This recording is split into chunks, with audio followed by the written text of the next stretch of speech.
토착민들은 엘이라고 하는 최고 신이 있는 다신교를 믿었는데 이집트에서 넘어온 종교인들이 가져온 한때 이집트에서 중심이 되었던 유일신교와 합쳐지면서 유대교, 기독교의 모습을 띠게 되었다라고 이야기하죠. 생각하는 신앙 우러나는 복음 믿음 향기.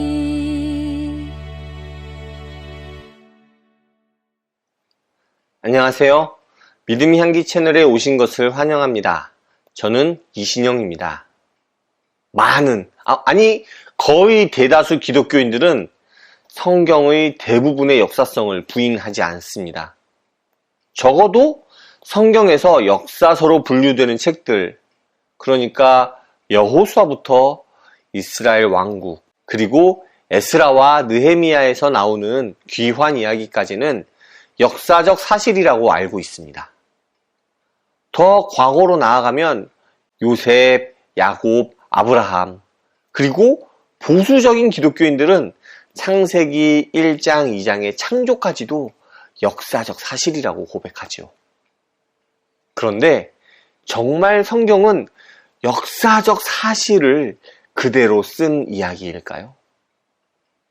오늘은 성경, 특히 구약에서 이야기하는 이스라엘의 이야기가 역사적 사실인지 학문적으로 살펴보는 책을 함께 나누고자 합니다. 이스라엘 크놀이 쓴 신의 설계자들입니다. 먼저 저자 이야기를 해보면요. 저는 처음 듣는 저자였습니다.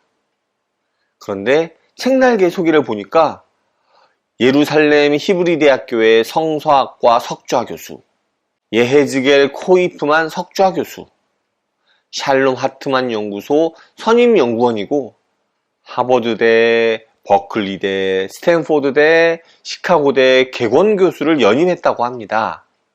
성서학자이자 역사학자라고 하네요. 성서와 역사에 대해 세계적으로 인정받는 권위자라고 볼 수 있을 것 같습니다.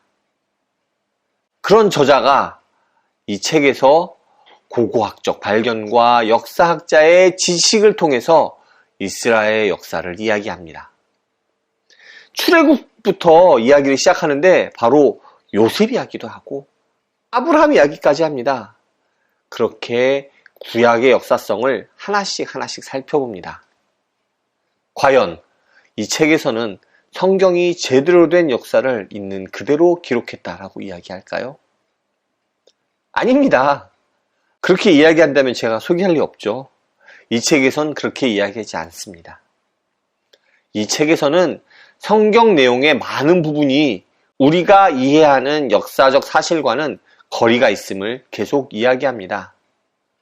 예를 들어보면 요셉이 낙타를 탄 상인들에게 팔려가는데 실제 요셉이 살았을 시기에는 아직 낙타를 사용하지 않았다고 이야기합니다. 그러니 요셉이 낙타를 탄 상인들에게 팔려갔을 리 만무하죠. 또한 이스라엘이 아브라함의 자손으로 이루어진 단일 민족이라고 우리는 알고 있는데 그것 또한 아니라고 주장합니다. 더 나아가서 이스라엘 민족의 원시 종교는 우리가 생각하는 하나님만을 섬기는 일신론이 아니라고까지 주장하죠. 그러면서 이스라엘 신앙이 어떻게 지금의 일신교의 모습을 띠게 되었는지 하나씩 이야기합니다.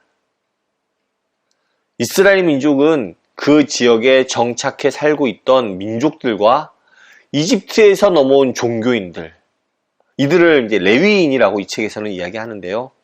이런 사람들이 합쳐져서 이루어졌다라고 주장합니다.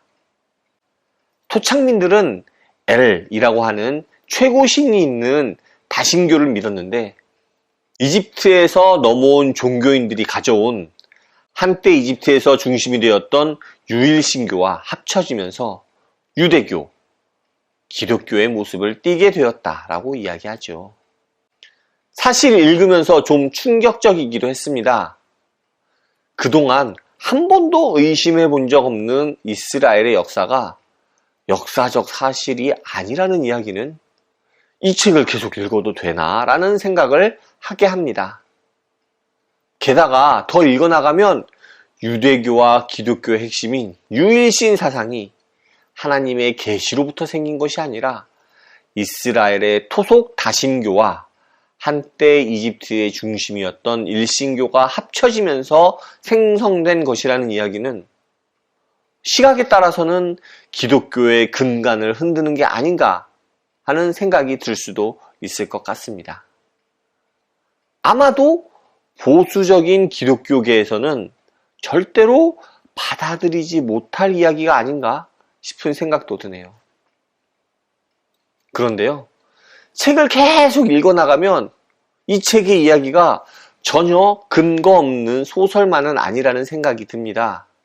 오히려 상당히 합리적이죠. 고고학적 그리고 역사적 지식을 통해 논리적으로 추론한 이야기여서 아주 설득력 있게 다가옵니다. 내가 그동안 성경에 쓰여있는 이스라엘의 역사를 너무 의심 없이 비판 없이 받아들인 것은 아닌가 하는 생각을 하게 됩니다. 그리고 나서 생각해 보니까 성경의 이야기들 중에 좀 이상한 부분들이 있었던 것 같습니다. 예를 들어보면 십계명에 나오는 나 외에 다른 신을 섬기지 말라는 이야기는 하나님께서 다른 신을 인정하나? 하는 생각을 들게 합니다. 그런데 그냥 덮고 넘어가죠. 이 책에서는 이런 부분을 그냥 넘어가지 않습니다. 해당 계명이 이스라엘 토속 다신교의 흔적이라고 이야기합니다. 그럼 이 책에서 이야기하는 내용을 받아들이면 우리의 신앙이 무너져 버릴까요? 저는 그렇지 않다고 생각합니다. 우리의 신앙은 성경 텍스트의 역사성에 의존하지 않습니다. 성경의 텍스트를 통해 전달하고자 하는 메시지가 우리를 주님 앞으로 인도하는 것이라고 생각합니다. 그렇기 때문에 이 책이 성경이 이야기하는 이스라엘의 역사에 대해 부인한다고 하더라도 우리의 신앙은 흔들리지 않을 수 있습니다. 합리적으로 생각해보면 하나님의 계시로 인해 기독교가 생겼다고 보기보다는 이 책에서 이야기하듯이 이런저런 이유로 여러 공동체가 합쳐지면서 그들의 신앙도 합쳐지고 그렇게 유대교가 생겨났다라고 보는 것이 맞을 것 같습니다. 하지만 그런 역사적 사실과 별개로 그런 일들을 통해서 우리는 하나님께서 자신을 계시하셨고 이스라엘 민족은 그 계시를 성경의 텍스트로 기록한 것이라고 받아들일 수 있습니다. 물론 보수적인 기독교에서는 쉽게 받아들이기 힘들지 않을까 싶습니다. 그런데 이 책을 쓴 저자는 아주 보수적이라고 알려진 히브리 대학교 교수입니다. 그렇기에 성경의 텍스트에 대해 보수적으로 접근하는 모습이 책의 곳곳에서도 보입니다. 그래서 더더욱 이런 결론에 이르게 되는 것이 놀랍게 느껴지죠. 하나님께서는 성경을 통해서 또한 역사를 통해서 말씀하십니다.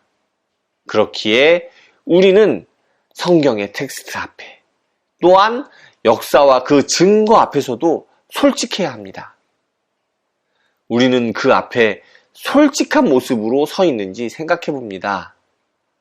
또한 성경의 역사성보다 성경이 이야기하고자 하는 메시지에 귀 기울임으로써 바른 신앙을 키워가야 합니다. 오늘 준비한 내용은 여기까지입니다. 우리 믿음의 뿌리를 점검해보고 성경과 역사 앞에 솔직한 모습으로 고민하고 살아가는 우리 모두가 되면 좋겠습니다. 감사합니다. 다음에 또 오세요.